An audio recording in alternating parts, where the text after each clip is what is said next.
Hello guys, അസ്സലാമു അലൈക്കും. ഇന്ന് ഞാൻ ഉണ്ടാക്കാൻ പോകുന്ന ബീഫ് കറിയാണ്. അതെങ്ങനെ ഉണ്ടാക്കുന്നത് നമുക്ക് നോക്കാം. അതിന് വേണ്ടത് ഉള്ളി, തക്കാളി, പച്ചമുളക്, ഇഞ്ചി, വെളുത്തുള്ളി ചതച്ചത്, കറിവേപ്പില. പിന്നെ നമുക്ക് ആവശ്യമുള്ളത്ര ബീഫ് എടുക്കാം. പിന്നെ നമുക്ക് ഓയിൽ ഒഴിച്ച് ഉള്ളി ഇട്ട് കൊടുക്കാം. പിന്നെ കുറച്ച് ഉള്ളി ബ്രൗൺ ആവുന്ന വരെ ഇങ്ങനെ നമുക്ക് ഇളക്കിക്കൊണ്ടിരിക്കാം.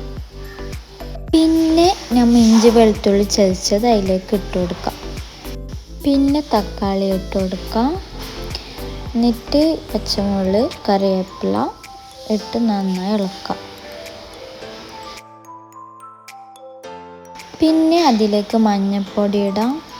ബീഫ് ഇട്ട് നമുക്ക് വേവിച്ചിട്ട് എടുക്കാം.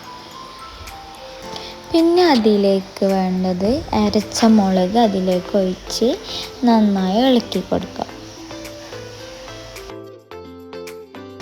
ബീഫ് വെന്ത ശേഷം അതിലേക്ക് മസാലപ്പൊടി ഇട്ട് കൊടുക്കാം. ബീഫ് മസാലപ്പൊടി ഇട്ട് കൊടുക്കാം. പിന്നെ ഗരം മസാല, കുരുമുളക് പൊടി ഇത്രയും ഇട്ട് കുറച്ച് വെള്ളം ഒഴിക്കാം.